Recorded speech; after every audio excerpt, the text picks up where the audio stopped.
In the Psalm 46 verse 10, Jadi yang hal berikutnya adalah ada di Amsal 46 ayat 10. the word of God said, "Be still and know that I am God. I will be exalted among the nations. I will be exalted in the earth." Diamlah dan ketahuilah bahwa akulah Tuhan. Now the third requirement is take your time. Requirement ketiga adalah Take your time with your God. ambil waktumu dengan Tuhanmu. Do not hurry with your God. Jangan terburu-buru. Take your time and be still. Ambil waktumu dan jadilah tenang. Let go of your worries. Tinggalkan segala kekhawatiranmu. Be still in Jesus' presence. Jadilah tenang di dalam hadiratnya Tuhan Yesus. All the problems, all the gadget, Semua masalah, semua gadgetmu, you gotta take time and be still before the Lord cease striving. kau harus ambil waktu untuk diam dalam Tuhan dan berhenti untuk berusaha berjuang. Take time alone with your God. Ambil waktu sendiri dengan Tuhanmu. You know, the best time is in the morning, Waktu terbaik adalah di pagi hari. But when you cannot, when it's a busy day, the first chance, make your time alone with your God. Sebisa mungkin ambil waktu sendiri dengan Tuhanmu. I heard maybe somebody, the very busy day, he takes time to the toilet and speak to them. Bahkan saya dengar seseorang berkata bahwa ketika dia memiliki hari yang sangat sibuk, bahkan dia mengambil waktu untuk ke toilet untuk kemudian bicara sama Tuhan. Yeah. Yes. Because when you are still in the presence of God, you can hear the voice of God. Dan ketika engkau menjadi tenang di dalam hadirat Tuhan, engkau bisa mendengar suara Tuhan. The other translation said that relax and let go. Jadi Relax and let go. Terjemahan lainnya adalah sadarilah dan Relax now. relax. Jadi santai dan tinggalkan. Let go of your worries. Let go of your problems. Let Tinggalkan go. segala kekhawatiranmu, masalahmu. Relax before God and be still and know that He is God. Jadi santai dalam Tuhan dan ketahuilah bahwa Dia adalah Tuhan. Amen. Amen. Now, and the fourth requirements is the quietness. Jadi requirement keempat adalah quietness, berdiam, kesunyian. I always touched by Ken Henry's song, Saya selalu tersentuh dengan lagu dari Ken Hendrick. One of the song is said, as in the dark and quiet moment, Salah satu lagunya berkata bahwa di dalam, Lord, I'm gonna praise your name. yeah, like that.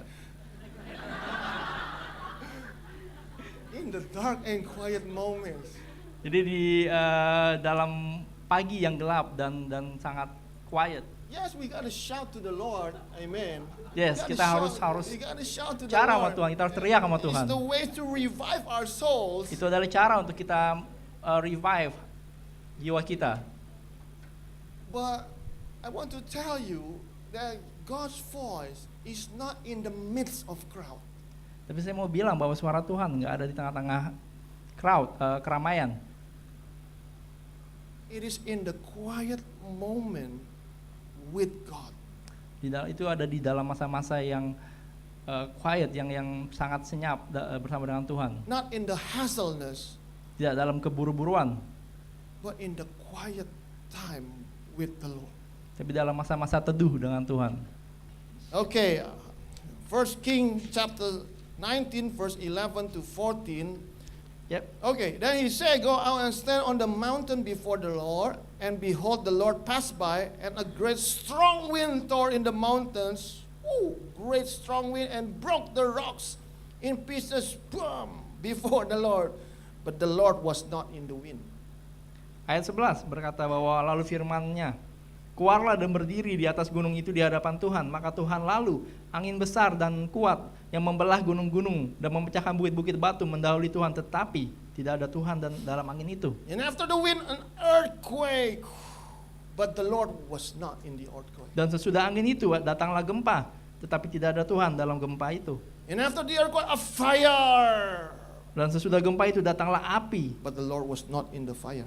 tapi tidak ada Tuhan dalam api itu. And after the fire is a still small voice. Dan sesudah api itu datanglah bunyi angin sepoi-sepoi basah. And the Lord was in that still small voice. Dan Tuhan ada di dalam bunyi angin sepoi-sepoi basah itu. It's the stillness and the quietness the voice of the Lord will reveal to you and me. Di dalam masa kita tenang, teduh, di mana Tuhan akan bicara dan menyatakan sesuatu kepada kita. So, and I continue the verses. Lalu saya lanjutkan. So it was when Elijah heard it that he wrapped his face in his mantle and went out and stood in the entrance of the cave. Suddenly a voice came to him and said, "What are you doing here, Elijah?" And he said, "I've been very zealous for the Lord of God of hosts." Listen, because the children of Israel has forsaken your covenant, tore down your altars, and killed your prophets. With the swords I alone am left, and they seek to take my life. Ayat 13 sampai dengan 14 berkata, segera sesudah Elia mendengarnya, ia menyelubungi mukanya dengan jubahnya. Lalu pergi keluar dan berdiri di pintu gua itu. Maka datanglah suara kepadanya yang berbunyi, "Apakah kerjamu di sini, hai Elia?" Jawabnya, "Aku bekerja segiat-giatnya bagi Tuhan, Allah semesta alam. Karena orang Israel meninggalkan perjanjianmu, meruntuhkan mezbah-mezbahmu dan membunuh nabi-nabimu dengan pedang. Hanya aku seorang dirilah yang masih hidup dan mereka ingin mencabut nyawaku." Now this is the intersections of Elijah ministry. Ini adalah intercession dalam pelayanan Elia.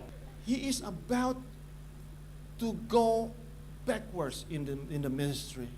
Elia pada satu titik di mana dia ingin mundur dari pelayanan. He wants to quit the ministry. Dia mau berhenti dari pelayanan. Before he go to the quietness and the stillness, he want to quit. Sebelum dia masuk ke dalam masa teduhnya, dia mau berhenti. The sound of the sentence of the Elijah, he cannot bear it anymore. Jadi perkataan dari Elia adalah dia sudah tidak bisa tahan lagi. Because the problem is too big for him. Karena masalahnya terlalu besar buat Elia. But after the voice came to him, Tapi setelah firman itu datang kepada Elia, after the stillness and the quietness, setelah ketenangan itu datang kepada Elia, and the Lord God speak to him, dan Tuhan bicara kepada Elia, he revived. dia bangkit. Ministry is a revival from there on. Pelayanannya dibangkitkan semenjak saat itu. After this verse, he met Elisha. Setelah ayat ini dia bertemu dengan Elisa. You know, Elisha is a great man of God. Elisa adalah orang yang sangat hebat di dalam Tuhan. He followed Elijah. Dia mengikuti Elia. After the voice of God in the stillness and in the quietness, the quality of leadership arose in Elijah. Setelah masa tenang itu, kualitas kepemimpinan dari Elia bangkit. The ability in him arose after he heard the voice of God. Kemampuannya bangkit, ditingkatkan setelah dia mendengar suara Tuhan. That is what I mean, that the voice of God is our victory. Itulah yang saya maksud ketika saya bicara bahwa suara Tuhan adalah kemenangan kita. Because when you hear him in the stillness and in the quietness, in the dark moments of your life, Karena ketika engkau mendengar suara Tuhan di dalam masa-masa tenangmu, bahkan dalam masa-masa gelapmu, you don't care about the situation in front of you. engkau nggak peduli lagi dengan situasi yang ada di depanmu. You have the power you need in your life. Engkau punya kuasa yang kau perlukan di dalam hidupmu. Hallelujah. Haleluya.